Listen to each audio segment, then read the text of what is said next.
Public ఎప్పుడు అబద్ధాలు చెప్పరండి. అది ఓన్లీ ఎవరో ఒకళ్ళిద్దరు వెస్టెడ్ ఇంట్రెస్ట్ ఉండేవాళ్ళు తప్ప, కానీ జనరల్ పబ్లిక్ ఉన్నదాన్ని చెప్తారనమాట. సో దాన్ని బేస్ చేసుకుని పోవాలి. పబ్లిక్ని మనం ట్రస్ట్ చేయాలన్నమాట. ట్రస్ట్ చేసి వాళ్ళకి ఆ నమ్మకాన్ని ముందు హైడ్రా అనేదో లేకపోతే ఎక్కడైనా కానీ కూడా మనం ఫస్ట్ నేను సేమ్ వరంగల్ కమిషన్కి వెళ్ళినప్పుడు కూడా చూశాను, ఎవడు ఒకడు కూడా లేడు ఫస్ట్ వెళ్ళినప్పుడు పబ్లిక్. బట్ మనం నమ్మకం కలిగించామనుకోండి, ఒక వరంగల్ పోలీస్ అనేది పనిచేస్తుంది అనేటటువంటి నమ్మకం కలిగిస్తే వేల మంది రావటం మొదలెడతాం. సో ఇప్పుడు మనం అంటే వేల మంది వస్తున్నారంటే కంప్లైంట్స్ ఎక్కువ వస్తుంటే అది ఒక అంటే రెండు విధాలు తీసుకోవాలి. అక్కడ సమస్య చాలా తీవ్రంగా ఉందని అనుకోవాలి, రెండోది వ్యవస్థ మీద నమ్మకం కలుగుతున్నట్టు తీసుకోవాలి. వచ్చిన ప్రతి కంప్లైంట్ని మనం చేయకపోయినా కానీ ఒక కంప్లైంట్ మీద మనం సీరియస్ యాక్షన్ తీసుకున్నాం అనుకోండి, నెక్స్ట్ 100 మంది జాగ్రత్త పడతారు. సో 100 మంది వస్తారు, 100 కంప్లైంట్ వస్తాయి, చాలామంది నమ్మకం పెరిగి ఎక్కువ కూడా మీపై ఒత్తిడి ఉంది. కానీ ఈ నేపథ్యంలో ఒక పెద్ద వ్యవస్థ కావాల్సి ఉంది. హైడ్రాకు ఎంత స్టాఫ్ ఉంటే ఇప్పుడున్న పరిస్థితికి సెట్ దాదాపు 3500 మంది దాకా సిబ్బందిని అడిగాము. సో ప్రభుత్వం కూడా చాలా పాజిటివ్గా ఉంది. సో పాజిటివ్ ఉంది, ఎందుకంటే సీఎం గారు చాలా స్పష్టంగా హైడ్రా అనే దాన్ని ఒక మంచి ఇన్స్టిట్యూషన్గా తయారు చేయాలనేది ఉంది. బడ్జెట్ దగ్గర, నెక్స్ట్ ఫోర్సెస్ దగ్గర, పవర్స్ దగ్గర అసలు జీరో కాంప్రమైజ్ అనేటట్టు. పోలీస్ స్టేషన్ అడిగితే ఇమ్మీడియట్గా పోలీస్ స్టేషన్ ఓకే చేసి చెప్పారు పోలీస్ స్టేషన్ ఇమ్మీడియట్గా చేయాలని. బడ్జెట్ కూడా 200 కోట్ల బడ్జెట్ చేశారు. సో గవర్నమెంట్ కూడా చాలా స్పష్టంగా ఉందన్నమాట.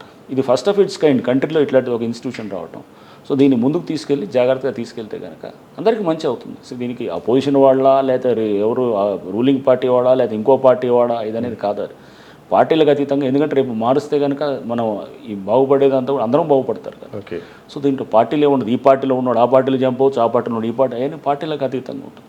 ఇష్యూ ఏంటి?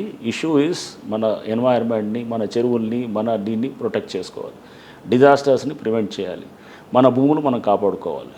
దీంట్లో కొంతమంది స్వార్థంగా ఉన్న వాళ్ళని ఐసోలేట్ చేయాలి, తక్కిన వాళ్ళు అందరినీ. ఇప్పుడు ఒక మీరు ఇందాకంటున్నారు ఏది బీఆర్ఎస్ని టార్గెట్, బీఆర్ఎస్లో కొంతమంది చేసి ఉండొచ్చు, అందరు కాదు కదా. ఎవడో 1% చేసి ఉంటారు, 99% ఫెయిర్గా ఉంటారు. వాళ్ళందరూ ఎందుకు అనాలి మనం? ఆ 1% చేసిన అట్లనే ఎవరైనా చేసి ఉండొచ్చు, జంప్ అవ్వచ్చు, వాళ్ళు ఇటు పార్టీ కాంగ్రెస్లో రావచ్చు. సో కాంగ్రెస్ కూడా తప్పు చేస్తే అతనికి ఏమైనా ఎగ్జామ్షన్ ఇస్తామా? ఇవ్వం కదా.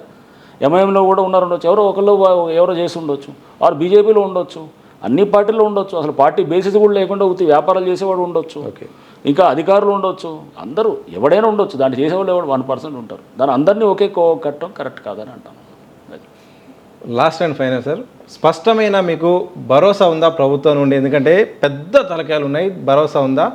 ఆ ఫ్రీడమ్ అండ్ ఫ్రీ హ్యాండ్ మీకు ఇచ్చారా? ఒకవేళ ఒత్తిళ్ళు వస్తే తట్టుకునే శక్తి మీరు రాజీ పడతారా? అంటే మీకు నేను ఏమని చెప్పాలి, నేను రాజీ పడనని చెప్పాలా, రాజీ పడతానని చెప్పాలా? అలాని కాదు, ఇది ఒక మ్యాండేట్ క్లియర్గా ఇచ్చారు.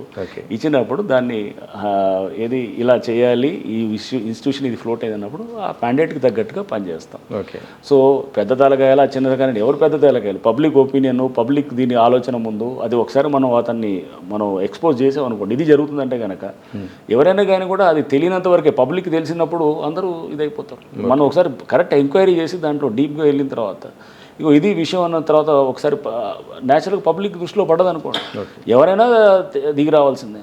సో రేపు పెద్ద చిన్న అనేది కాదు అక్కడ ఇష్యూ అక్కడ. సో అక్కడ సపోజ్ రేపు అడగరా పబ్లిక్, ఒక పలానా దగ్గర అది జరుగుతుంటే మీరు ఎందుకు యాక్ట్ చేయలేదు, రేపు ఇక్కడ ఎందుకు యాక్ట్ చేస్తున్నారని అడుగుతారు కదా. ప్రభుత్వం అది తీసుకోదు. ఎవరు హైడ్రా కూడా అట్లాంటి దాన్ని డెఫినెట్గా అందరికీ ఒకటే రూల్ వర్తించేదానికే చేస్తాం అన్నమాట.